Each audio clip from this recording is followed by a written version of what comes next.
Pour ne rien rater de nos programmes, n'oubliez pas de vous abonner à nos 2 chaînes YouTube, le Média TV et le Média 24/7, et d'activer la cloche.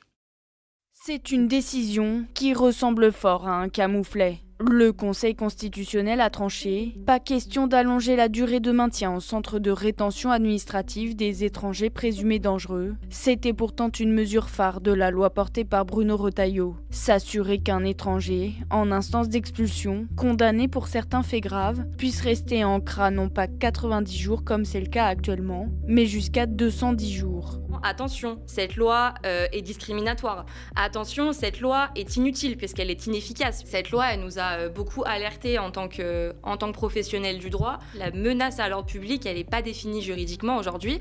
Et donc, il y avait un fort risque d'arbitraire. Aujourd'hui, la politique menée par le ministère de l'Intérieur, elle nous interroge, je pense, en tout cas pour la plupart d'entre nous en tant que praticiens et notamment en tant qu'avocats, puisque on a pu constater un réel recul. Donc c'est extrêmement inquiétant et surtout ça nous pose aussi la question de savoir quels sont vraiment les objectifs de cette loi. Est-ce que c'est d'éloigner des personnes ou est-ce que c'est de proposer une forme de double enfermement pour des personnes qui auraient déjà été condamnées par la justice ?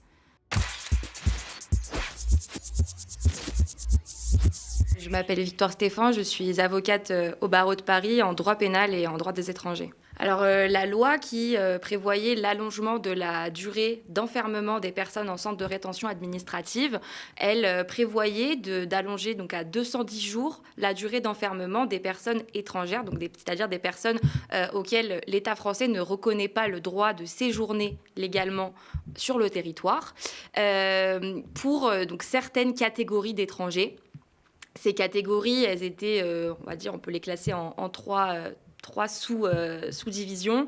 Donc on avait des étrangers effectivement qui étaient condamnés pour des crimes ou des délits qui étaient spécialement énumérés par cette loi.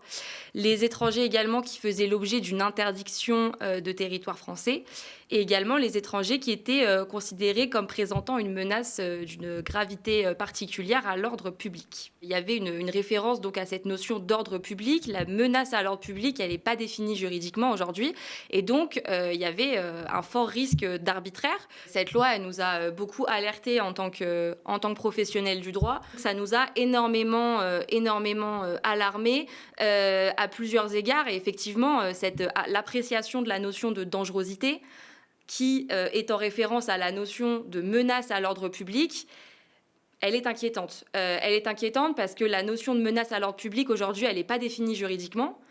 Et on a parfois, justement, à ces fameuses audiences JLD, la préfecture qui nous explique qu'un étranger qui a pu faire une garde à vue présente une menace à l'ordre public. Alors même que cette garde à vue n'aurait pas forcément eu de suite, il n'y aurait pas forcément eu de parcours pénal subséquent. Donc c'est extrêmement inquiétant et surtout ça nous pose aussi la question de savoir quels sont vraiment les objectifs de cette loi. Est-ce que c'est d'éloigner des personnes ou est-ce que c'est de proposer une forme de double enfermement pour des personnes qui auraient déjà été condamnées par la justice ? Ces personnes-là, on le rappelle, sont effectivement condamnées pas à l'issue d'une audience pénale. Elles sont enfermées parce qu'étrangères et parce qu'elles n'ont pas de titre de séjour en cours de validité au moment de cet enfermement. Les centres de rétention administrative, c'est donc des lieux où sont enfermées les personnes étrangères auxquelles donc l'État français ne reconnaît pas le droit de séjourner sur le territoire. Ces personnes-là, elles sont donc retenues dans des locaux qui ne sont pas gérés par l'administration pénitentiaire et donc qui sont retenues dans des lieux qui sont gérés par la police nationale. Ça s'apparente en réalité, en pratique, à ce qu'on connaît d'une prison, à ce qu'on s'en imagine, puisque ce sont des cellules, un environnement qui est clos, des parloirs, etc. La seule différence notable, c'est que les étrangers ont droit d'avoir un téléphone sans caméra qui leur permet d'envoyer quelques messages. Et c'est une loi qui pose clairement question par rapport au rapport de notre ministre de l'Intérieur à l'immigration, aux étrangers, puisque quand on voit les conditions d'enfermement des personnes étrangères, les conditions de jugement, comment se passe le processus judiciaire qui amène à cet enfermement et qui se déroule pendant toute la durée de la rétention, on peut clairement s'interroger. Le 7 août dernier, le Conseil constitutionnel a censuré une partie, en tout cas la partie qui nous intéresse aujourd'hui, de la loi visant à allonger la durée de rétention pour les personnes étrangères. Elle a censuré certaines dispositions donc, au visa de l'article 66 de la Constitution. C'est l'article qui interdit la détention arbitraire. Ce principe, il est applicable tant aux citoyens français que à toutes les personnes, à toutes les nationalités qui résideraient sur notre territoire. Elle l'a fait pour plusieurs raisons. La première raison, c'est que les dispositions telles qu'elles étaient présentées, elles ne prévoyaient pas que cet enfermement donc, élargi pouvait être exceptionnel. Elle en faisait quelque part une notion de principe pour les catégories d'étrangers visés. L'autre difficulté, c'est que on avait donc des personnes qui avaient pu certes être condamnées pour des faits d'une gravité telle que prévue par la loi, mais qui ne faisaient pas l'objet de décisions, donc de peines complémentaires de la part du juge pénal qui estimait que ces personnes-là devraient se voir interdire un retour sur le territoire français. Et donc, en ce sens, le Conseil a estimé que l'autorité administrative ne pouvait pas se substituer à un juge judiciaire. On avait également la question de cette fameuse notion de menace à l'ordre public, qui était quand même assez floue et fluctuante. Une autre difficulté qui était présentée par cette loi, c'est qu'en réalité, elle était susceptible de s'appliquer à des étrangers qui avaient pu faire l'objet d'une peine d'interdiction, mais qui n'avaient pas été condamnés pour des faits graves. Dans mon expérience personnelle, j'ai pu voir des peines d'interdiction qui ont pu être prononcées dans le cadre de poursuites pénales pour des faits de vol simples.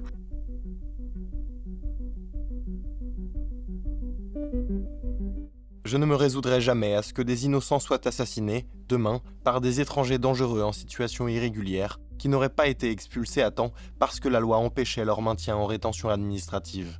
La loi doit donc être modifiée. Je ferai tout pour qu'elle le soit. L'analyse qu'on peut faire de ce communiqué, c'est que, encore une fois, c'est une réaction à des faits d'actualité, où en fait on isole des éléments de faits divers pour essayer de légiférer, et tout en sachant qu'il y a certaines dispositions qui, de toute façon, constitutionnellement, ne pourront pas passer. Il y a eu de nombreuses alertes en ce sens de la part d'associations, également de la part de la CNCDH, donc la Commission nationale consultative des droits de l'homme, qui est quand même une autorité administrative indépendante, qui justement a pour objet d'être consultée pour s'exprimer sur les problématiques de droits de l'homme, qui a clairement lancer tous les signaux d'alerte en disant attention, cette loi est discriminatoire. Attention, cette loi est inutile puisqu'elle est inefficace, puisqu'en réalité, on n'éloignera pas plus des étrangers en 7 mois qu'on ne le fait déjà actuellement. Puisqu'il faut savoir à cet égard que la plupart des personnes qui sont éloignées, elles sont éloignées dans les 12 premiers jours de la rétention. C'est 80% des éloignements qui ont lieu dans les 12 premiers jours. Après 60 jours, c'est moins de 1% des étrangers qui sont effectivement éloignés. Donc, on se pose légitimement la question de savoir quelle est alors la finalité de cet allongement de la durée de la rétention. Aujourd'hui, la politique menée par le ministère de l'Intérieur, elle nous interroge, je pense, en tout cas pour la plupart d'entre nous en tant que praticiens et notamment en tant qu'avocats, puisque on a pu constater un réel recul dans ce qu'on est en mesure de faire pour aider nos clients, dans les process, même au niveau des préfectures, etc. Quand on voit que des personnes qui sont parfaitement insérées, qui sont en CDI sur le territoire depuis parfois 10 ans, ne peuvent pas renouveler leur titre de séjour parce qu'en fait, il y a des lenteurs, il y a peu de personnel et parce que c'est tout simplement pas une priorité pour le ministère de l'Intérieur. Tout ça, ça nous questionne évidemment sur la suite et ça nous inquiète beaucoup. La notion de menace à l'ordre public, elle est très inquiétante pour, je pense, tout juriste, peu importe nos convictions personnelles, puisque c'est une notion à laquelle on ne peut pas se référer de manière claire. Elle appelle à une diversité d'interprétations qui est absolument hallucinante et qui ne nous permet pas d'avoir une idée claire de nous dire « Ok, telle personne va être considérée comme menaçante pour l'ordre public ». En réalité, on ne peut pas anticiper quelle décision sera prise. Ça nous pose aussi question parce qu'en matière de rétention administrative notamment, il y a quand même des diversités d'interprétation déjà entre les tribunaux, parfois même au sein d'une même cour d'appel entre plusieurs juges. Donc c'est extrêmement fluctuant. déjà initialement, donc si en plus on a cette problématique de menace à l'ordre public qui n'est pas définie par la loi, qui n'est définie en réalité nulle part, c'est extrêmement inquiétant en termes de perspectives et de risques d'arbitraire. Parmi les catégories de personnes qui ont pu être visées par cette loi, il y avait donc des étrangers qui ont pu être condamnés pour des crimes ou des délits donc spécialement énumérés. Et parfois, à l'encontre de ces personnes-là, l'autorité judiciaire n'avait même pas jugé utile de prendre une interdiction de retour. Et ça, donc, c'est l'autorité administrative qui, en ce sens, se substituerait à l'autorité judiciaire pour prendre une telle décision. Donc ça nous a vraiment posé question, d'autant que ce critère, en fait, on se demande véritablement comment est-ce qu'on apprécie cette menace, sur quelle base, et une fois que la personne a purgé sa peine, si elle a été condamnée par un juge pénal, qu'est-ce qui nous montre que cette personne est encore dangereuse et qu'est-ce qui justifie qu'elle soit enfermée alors que cette peine a déjà été exécutée. La politique actuelle en matière de droits des étrangers, elle crée des dommages psychologiques, même pour les personnes qui ne sont pas enfermées. Il y a des entreprises qui parlent quand même de risques psychosociaux par rapport à des étrangers qui auraient des difficultés pour renouveler leurs documents administratifs. Parce qu'en fait, quand l'échéance arrive du renouvellement, c'est une telle angoisse parce qu'on sait qu'on a des amis qui vont faire la queue à la préfecture toute la nuit pour récupérer un récépissé. Et en fait, on a cette telle angoisse de ne pas avoir ce document, de se retrouver ne serait-ce qu'un jour en situation irrégulière, que ça crée des dommages parfois irréversibles sur la santé mentale. On constate depuis quelques années que la politique migratoire est beaucoup plus dure, que tout est beaucoup plus dur à obtenir.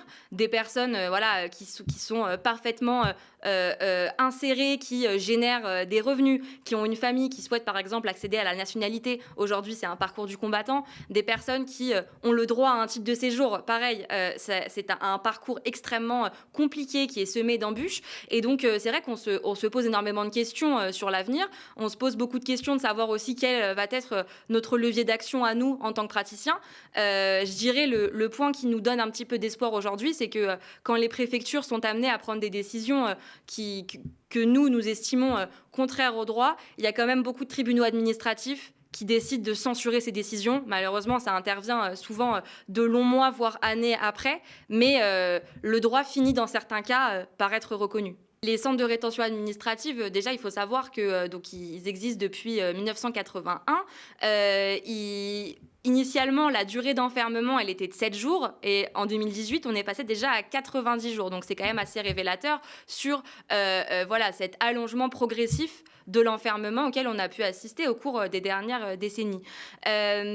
Au niveau des conditions d'enfermement, on a énormément d'associations qui ont tiré la sonnette d'alarme.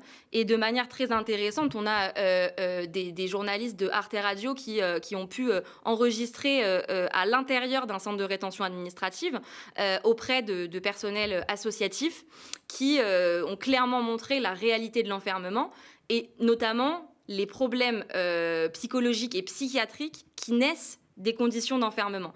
Il y a énormément de personnes qui ont pu expérimenter la prison et le centre de rétention administrative et qui étaient absolument formelles sur le fait que la rétention administrative était pire que la prison en France aujourd'hui. Aujourd'hui, quand une personne est placée en rétention administrative, elle est présentée à un magistrat, donc à un juge des libertés de la détention dans les 4 jours. Faut savoir que quand on est avocat choisi, on est prévenu la veille, souvent la veille au soir, même le week-end, donc pour préparer le dossier, pour réunir les documents qui permettraient de rassurer quant à la situation de telle ou telle personne, c'est extrêmement compliqué. Ensuite, quand la décision est rendue, on a 24 heures pour faire appel, donc un appel motivé à l'écrit, etc. Et ensuite, on a de nouveau un jugement dans les 48 heures. Donc tout ça est extrêmement expéditif, avec un juge unique, avec toutes les différences d'interprétation qu'il y a au gré des tribunaux et parfois même au gré des formations de jugement.